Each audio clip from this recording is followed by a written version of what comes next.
Something you might not know about me and my mom is that we are what you might consider to be name snobs. And by that, I mean we're not gonna just pick the first name off the list. All of our pets, there's names with meanings. And when my mom named my brother and I, she put a lot of thought into it. My name is Paris Joy. The Joy is my middle name. So there's a lot of thought going into these names. And when it comes to our animals or my book characters, a lot of thought goes into their names as well. The vast majority of my characters, their name has more than just the face value. For example, the King of the Volcaniacs, he has powers that can create fire and lava. Brenton actually means it's referring to flames and fire and that sort of thing. His name is a direct reflection of his power. At the same time, I am guilty of building hype for these villains, and they're so scary, and they're the worst person ever, and then it turns out that their name's just Carl. Um, I love to do that. I also have a snake, and his name is Richard. I just gave my snake a very formal name. So, there's jokes in it, but you're getting the point here. We put a lot of thought into our pets' names, and today I wanted to introduce you to the 4 pets we have that are named after my books or book characters. First up, we have this snazzy dude, Jermiston. Jermiston, get your butt over here. Say hello. You have fans? Sir? Sir? There he is. Here we go. This is Jermiston. So Jermiston is named after a form of magic we are going to be introduced into in ROTM. I actually named him Jermiston to justify the purchase. I had the tank, I had the supplies and everything, but I didn't really have a need for a new beta. But I saw him and he flared at me and I was like, he's coming home with me. I'm getting this dude. He's flaring now. So he is named after a form of magic we are going to be introduced to in ROTM. Jermiston. What form of magic is this? Like I said, you'll be introduced to it more thoroughly in ROTM, but I'm going to tease you guys with it today. So Jermiston, the fish, is named after a form of magic called Jermiston orbs. Now, these orbs are a lot of fun. They're like a generally accepted good form of magic. In the book, they don't really have a lot of negative traits, except for the fact that they do. So Jermiston orbs are these intricate golden orbs, and inside of them there is this fog. So when you smash the orb, it goes out, all the fogs out, it fills the room, and everybody the fog touches will be healed. So that's generally, that's a good thing. That's great. I love that. There's a catch. So the catch is that whoever smashes the orb will not be healed. So still, that's not that big a deal. If you have a couple cuts and scrapes, you can heal the rest of the crew. We're great. There's another catch. And that final catch is that whoever smashes the orb will also lose their vision entirely. Welcome to Jurassic World.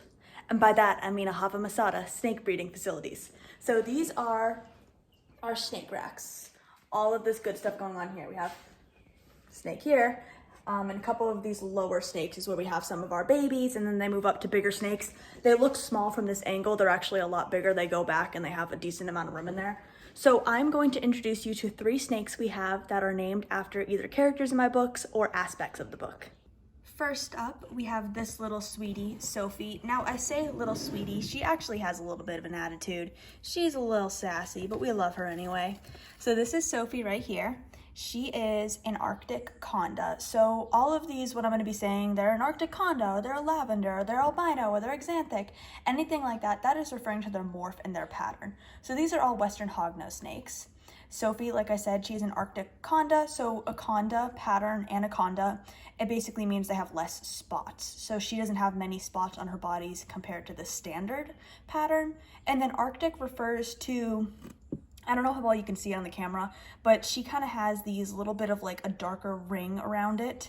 And there's a couple other things that Arctic does as well. That gene, basically it makes their pattern pop. So this little girl is Sophie. Next up is little Beldestine here. Now, it is a feed day, and she is already waiting for food, so hopefully she remains her sweet little self today. I am just going to snatch you right here, and then I'll show you her face a little better. So this is, oops, you're sliding everywhere, baby. This is Beldestine. Let's get her in focus. This is Beldestine. She is a lavender conda. So again, she has less pattern on her, but she is a purple lavender color. She's all over the place right now, going down my sleeve. So this is Beldestine. She is very sweet. She is named after the book itself, Beldestine. Sophie, I forgot to mention, she is named after one of the characters, Sophie. So it's very fitting. And the purple snake, our lavender snake, fits very well because Beldestine Islands have trees that are purple and blue and everything of the sort, none of which are green. So she fits very well, the name Beldestine. It's funny because for the most part, these animals really live up to their names. Beldestine, she is the same purple color as the Beldestine Islands. Sophie down here, she's sweet. She has a little bit more sass than our little Sophie does, but she's still very sweet. Germiston, he's beautiful. He is like just eye-catching like a Germiston orb. And then we have this little sweetheart. He's so new to the family, to the squad, to the crew. Doesn't have a name tag yet. I'm gonna take him out in a second. We got him just last week. He's a little baby, and his name is Harlem. All right, this little guy is Harlem. So he's very teeny. He's smaller than the girls. He's about a year younger than them. He has a lot of traits on him. This is a snazzy little guy. He is a super Arctic het lavender. So I think he's a super Arctic anaconda het lavender actually. So he has like that reduced pattern. He is a super Arctic, which means he's really popping with the color traits. And then the het lavender means that he could have purple babies, even though he himself is not purple. So there's a lot going on with him. He has the opposite personality of our Harlem. Harlem is named after a villain. Well, sorry, let me backtrack. Harlem is a villain in Unbound. He is not very nice. He is not sweet at all. He has a very split personality at times. He is a lot of fun to write, but he is a nasty antagonist, which is part of what makes him so fun. This sweetheart, he's so sweet. He doesn't hiss, he doesn't fight. He's just a sweet little baby.